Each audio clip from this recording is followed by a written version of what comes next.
La noche había caído con una rapidez inusual. Las nubes, pesadas y grises, amenazaban con romperse en cualquier momento, y el aire llevaba un olor denso, mezcla de tierra húmeda y abandono. David Ramírez ajustó el abrigo sobre su uniforme y encendió la linterna de mano mientras su patrulla avanzaba lentamente por el camino de tierra. Eran casi las 11. Una hora en la que ya no esperas encontrar a nadie fuera, mucho menos en un paraje tan olvidado como ese. David suspiró. Tenía 42 años, el cabello salpicado de canas, y los hombros le dolían más de lo que recordaba. Hacía años que patrullaba aquel distrito, una zona rural olvidada donde los problemas nunca eran escandalosos, pero tampoco cesaban. Robos pequeños, disputas familiares, animales perdidos. Nunca grandes crímenes. Hasta esa noche. Fue cuando su mirada, cansada pero atenta, captó algo extraño en la cuneta del camino. Una silueta pequeña. Muy pequeña. Un niño. ¿Qué demonios?, murmuró mientras frenaba bruscamente. Bajó de la patrulla, alumbrando con su linterna. Lo que vio le heló la sangre. Un niño blanco, de unos 6 o 7 años, temblando de frío, descalzo, la ropa sucia y rota, apretaba contra su pecho 2 bultitos. 2 bebés. Gemelos. Negros. El niño alzó la vista hacia él, con una mezcla de miedo y desesperación en los ojos. Sus labios temblaban tanto que apenas pudo articular palabra.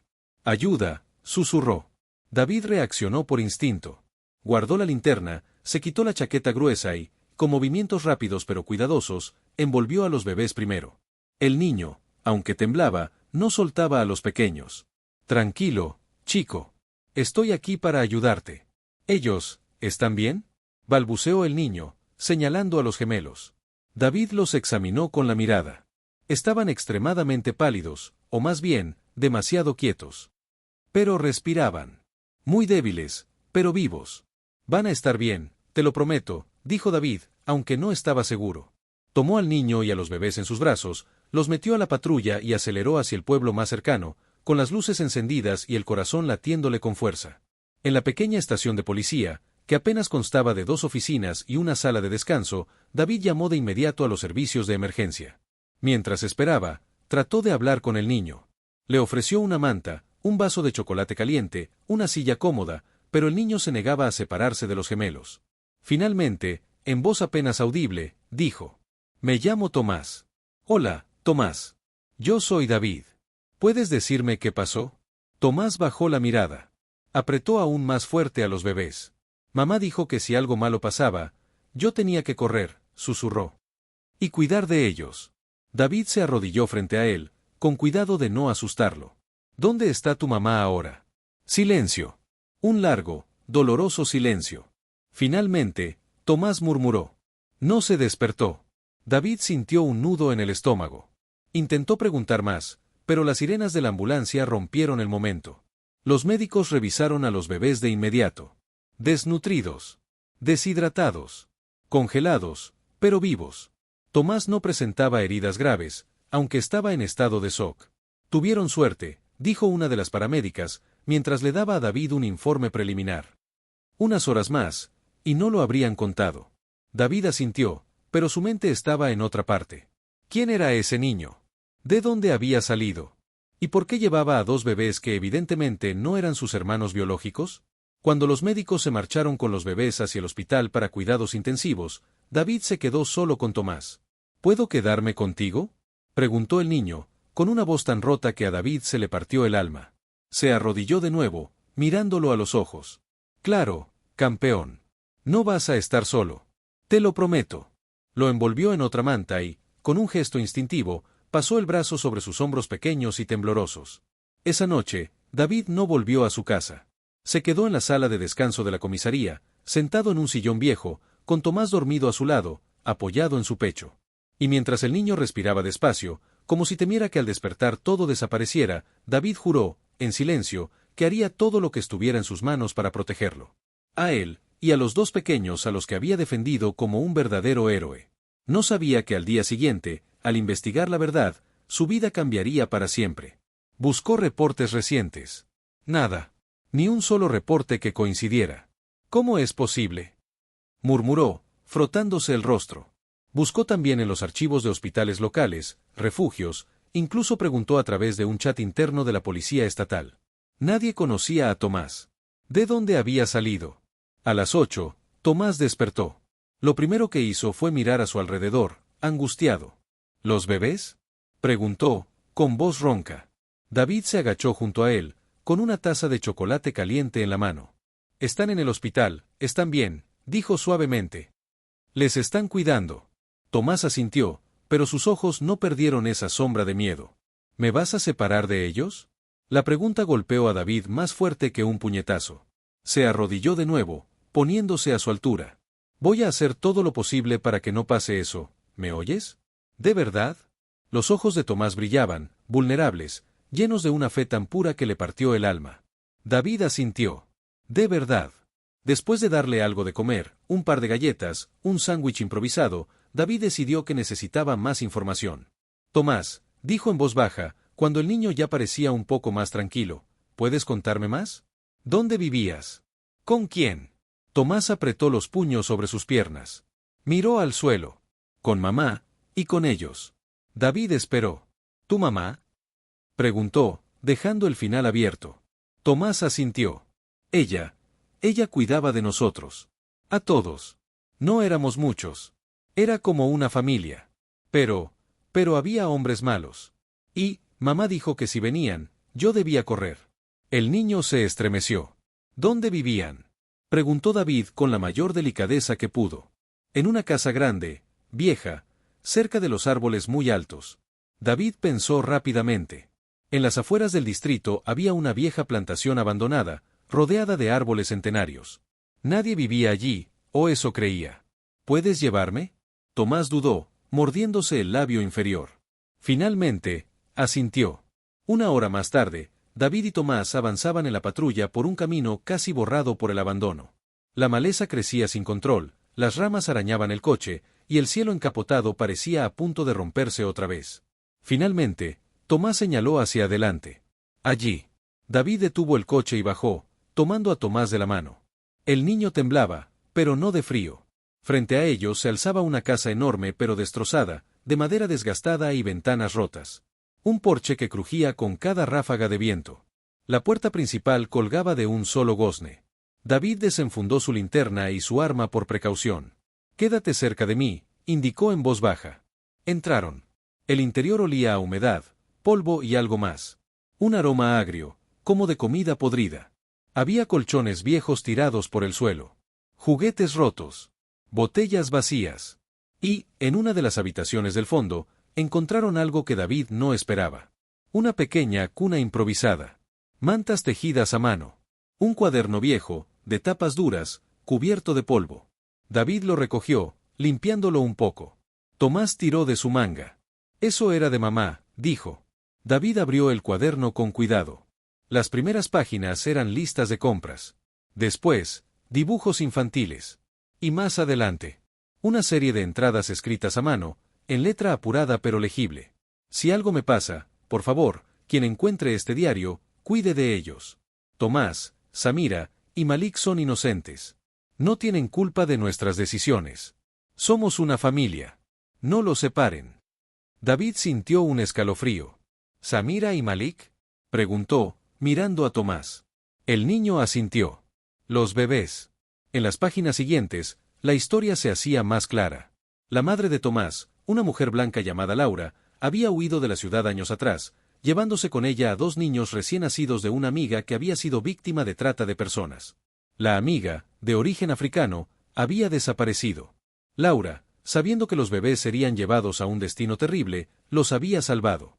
Habían vivido escondidos desde entonces, formando su propia familia.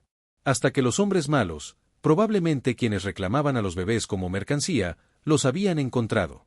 Laura había defendido a los niños con su vida. David cerró el cuaderno, con las manos temblando. Miró a Tomás. El niño lo observaba, lleno de una tristeza adulta que no correspondía a su edad. Mamá los quería mucho, dijo Tomás, con voz quebrada. Me dijo que eran mis hermanos. Que no importaba el color. Que el amor era lo único real. David tragó saliva. Se agachó y abrazó al niño, fuerte. Y en ese momento supo, con una certeza absoluta, que no podía fallarles. No ahora. No después de todo lo que Laura había hecho por ellos. No los dejaría en manos del sistema. No permitiría que fueran separados, olvidados o, peor aún, devueltos a monstruos.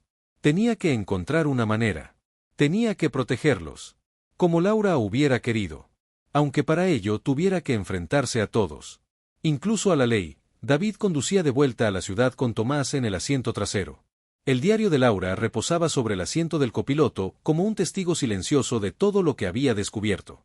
El niño abrazaba una manta raída contra su pecho, mirando por la ventana sin realmente ver nada.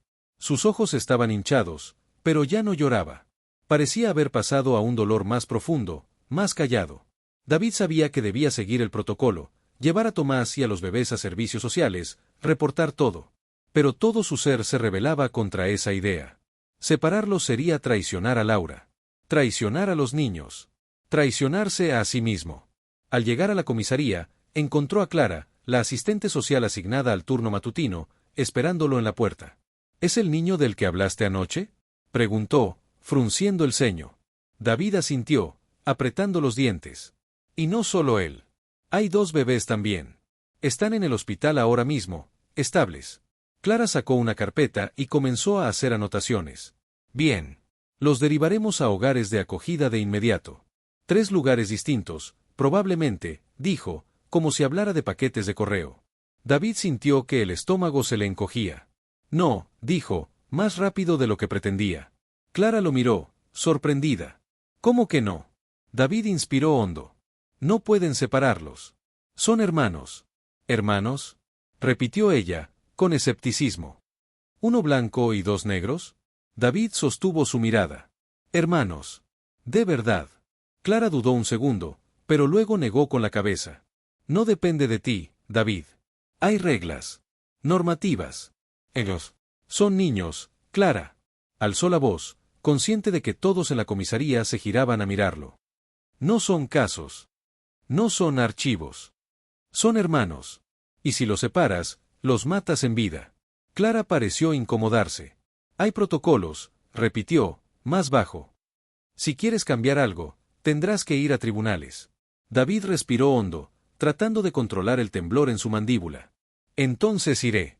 Las siguientes horas fueron un torbellino. Llamadas. Formularios. Más interrogatorios. Un juez de menores accedió a ver el caso rápidamente, dadas las circunstancias extraordinarias. Mientras tanto, David llevó a Tomás al hospital para ver a los bebés.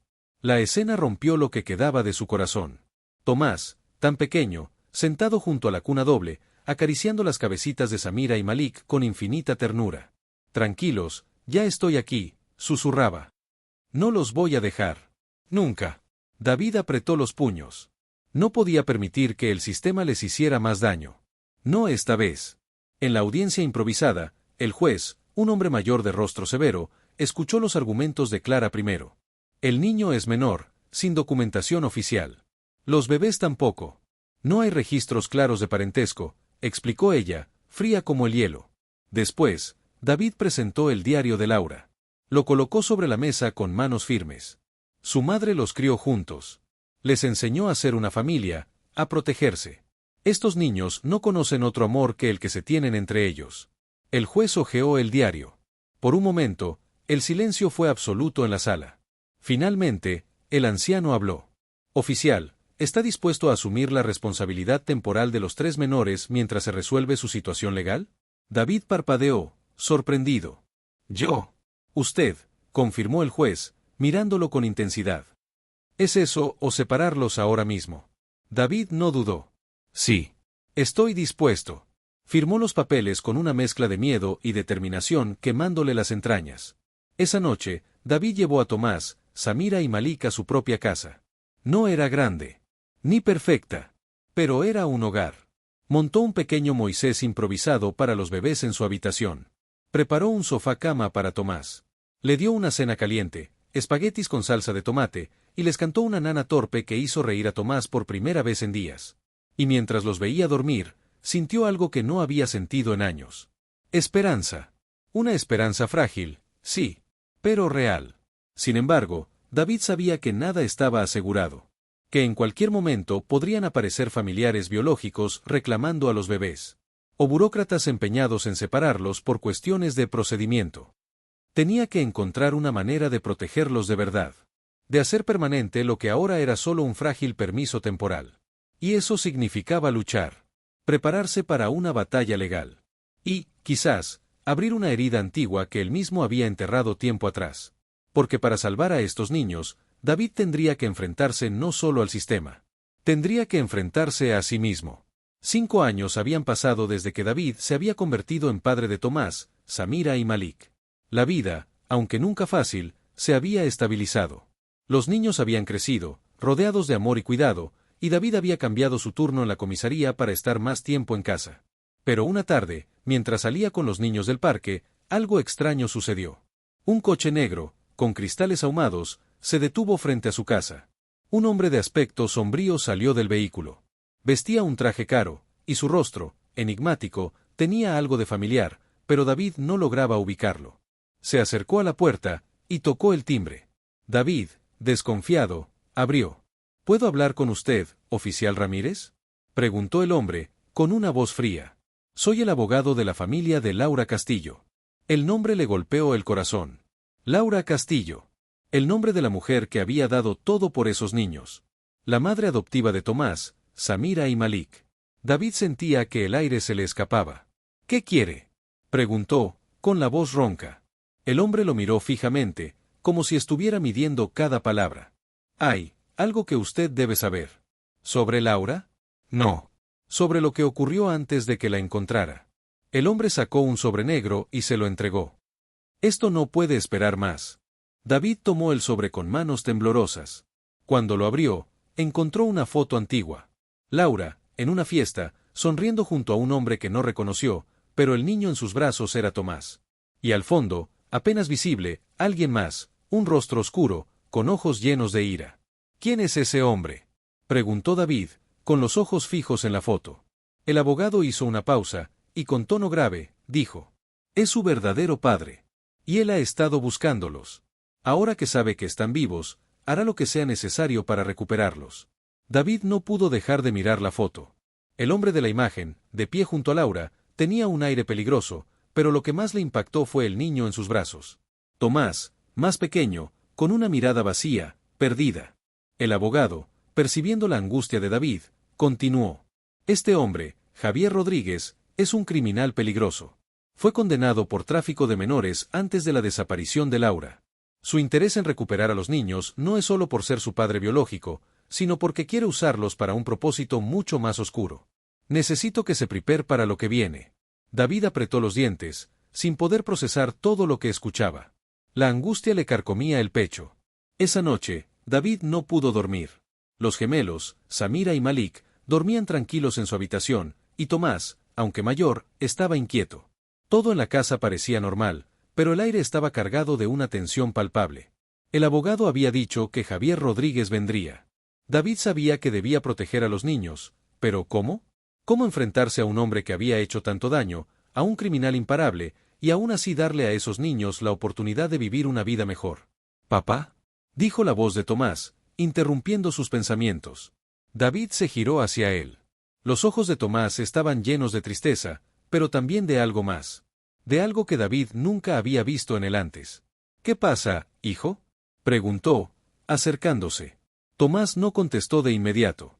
Solo se quedó ahí, mirando a su padre con una mirada sabia y cansada, como si todo el peso del mundo estuviera sobre sus hombros. No tienes que hacer esto solo, dijo finalmente Tomás. La voz del niño, aunque suave, resonó en el corazón de David como un eco. ¿Qué quieres decir, hijo? Nosotros somos una familia. Tú no eres solo nuestro protector, eres nuestra fuerza. Y no importa lo que pase, no vamos a dejarnos separar. No vamos a dejar que nada ni nadie destruya lo que hemos construido juntos. David sintió que el nudo en su garganta crecía. Miró a Tomás, con su mirada tan madura para su edad, y comprendió que, en ese momento, no solo eran él y los niños. Era una familia. Una familia que había nacido de la adversidad, que había luchado por sobrevivir y que, ahora, lucharía por algo aún más grande, el derecho de seguir juntos. El día de la confrontación llegó antes de lo esperado. Javier Rodríguez apareció en la puerta de David, con una mirada fría y una sonrisa siniestra. David no retrocedió. No podía. Tomás, Samira y Malik estaban en la casa, y él sería su escudo. Son mis hijos, gritó Javier, avanzando. David dio un paso al frente, sin dudar. No lo son, respondió con fuerza, sabiendo que era la última batalla. El hombre se detuvo, observando a David, y algo en sus ojos cambió. Era un desafío, una pelea por el control. La tensión entre ambos hombres se hizo insostenible, como si todo el universo estuviera suspendido en ese instante. David pensó en Laura, en todo lo que había hecho por esos niños, y en cómo, ahora, él debía terminar lo que ella había empezado. Debía protegerlos, cueste lo que cueste. Con una valentía que nunca creyó tener, David dio un paso adelante, separando a Javier de la entrada. No los vas a tocar. No te los llevarás. ¿Qué vas a hacer, policía? Rió Javier con desdén. Lo que sea necesario, respondió David, mirando la puerta cerrada detrás de él, donde sus hijos dormían seguros. Javier dio un paso atrás, viendo la determinación en los ojos de David, y algo en él se quebró. Sin más palabras, dio media vuelta y se fue. David nunca supo si la amenaza de Javier había sido solo un intento de intimidación o si realmente había sentido la fuerza de su voluntad, pero lo que sí sabía era que había ganado. Con los días, la vida retomó su curso. El miedo, la angustia y el dolor seguían siendo sombras que rondaban en la periferia de su existencia, pero algo había cambiado. David y los niños ya no eran solo una familia adoptiva. Eran una familia de verdad, tejida con amor, sacrificio y coraje. Tomás, Samira y Malik crecieron sabiendo que su historia no era común. Que había sido forjada en la lucha, pero también en el cariño. David nunca dejó de protegerlos, y ellos nunca dejaron de recordarle que, aunque las batallas fueran difíciles, lo más importante era que nada los separaría. Y así, un día, David miró a los tres niños, ya convertidos en adolescentes, y entendió algo profundo. No importaba la sangre. No importaba el pasado. Lo único que importaba era lo que construyeran juntos. Porque al final, la verdadera familia no se mide por la genética, sino por el amor que se da y se recibe.